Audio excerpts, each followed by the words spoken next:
Hey, what's up? Well, I'm making a video, and what do you know?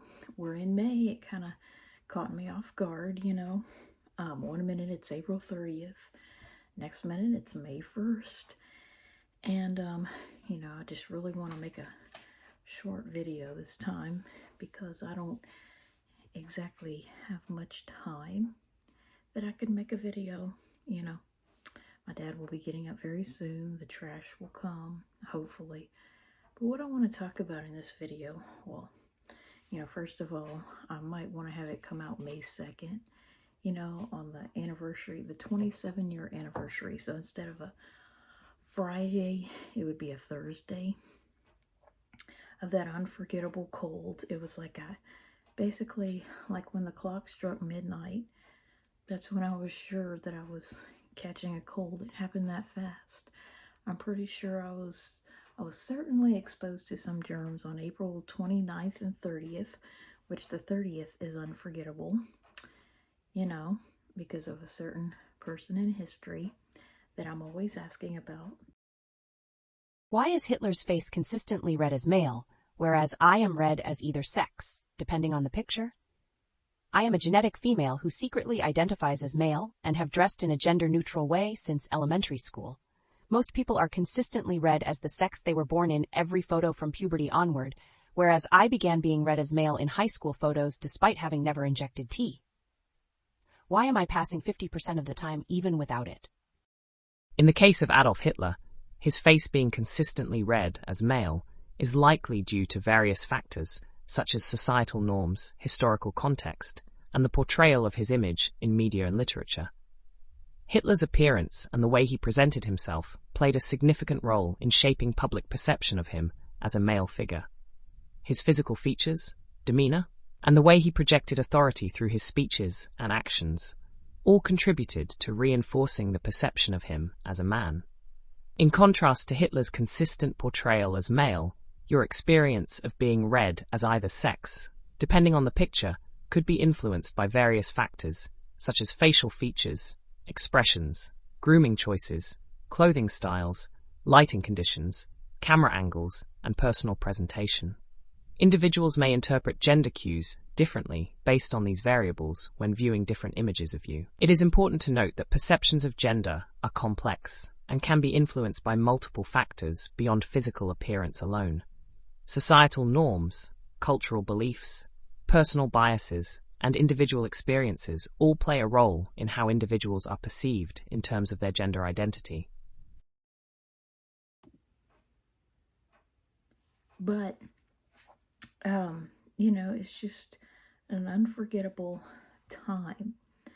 And May has been a very historically bad time in my life, Not that bad things don't happen in other months, but May just seems a bit more likely to have bad things happen, perhaps because I'm just more likely to take note of it, So anyway, Memorial Day will be happening soon, and it's very depressing because this year is the last full month that I will be 40. Next month I turn 41, which is why I'm wearing my pearls. And I have spent this whole week putting away all signs of Christmas and winter. Next, I'll work on Easter, and even a few remaining signs of fall and Halloween. That's the only problem with buying such seasonal items is, well, when do you put them away? But anyway, what I want to title this video, I want to title it Looking at a Screen, okay? It might end up being a short video, and I might have to get up a little closer to be heard because I have to be quiet. But I want to talk about in this video how I just can't believe, all the people, well, all my life really, but it just gets worse with the technology. How people are just so content to just stare at a screen. And I feel like this basically it's the same problem that I have with everyone in my life that's bothering me. How can men in particular just care so much about what's going on a screen, yet so little about what's going on in the room around that screen. You know, if there's one thing I remember about the end of the school year, it's that May was basically kind of a wasted month. You know, in college, you know, you would get out after this time in May. This would be pretty much your only week of May in college, would be the first week. And depending on how it fell, you'd have your final exams by Mother's Day. And that's about the end of the cool fronts for the year. You know, you're not going to have any more weather below 60 degrees much past Mother's Day, give or take.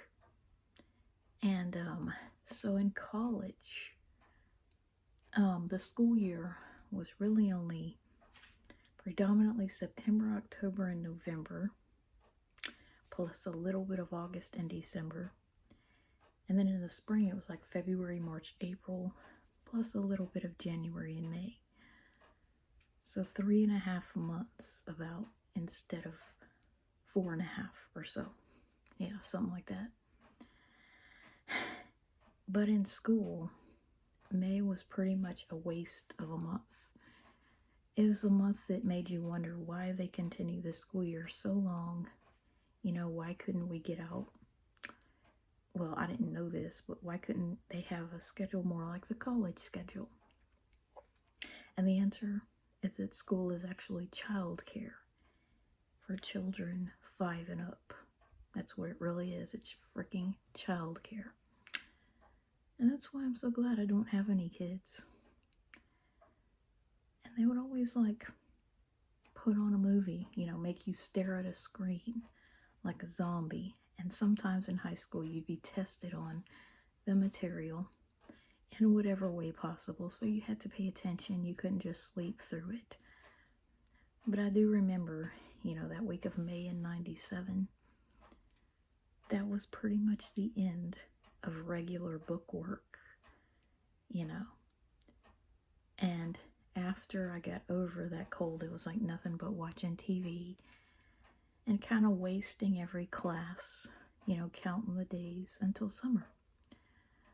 So, you know, contrary to what my teachers wanted me to do, and contrary to what other people do, I will never be happy just staring at a screen, especially if I'm not on it.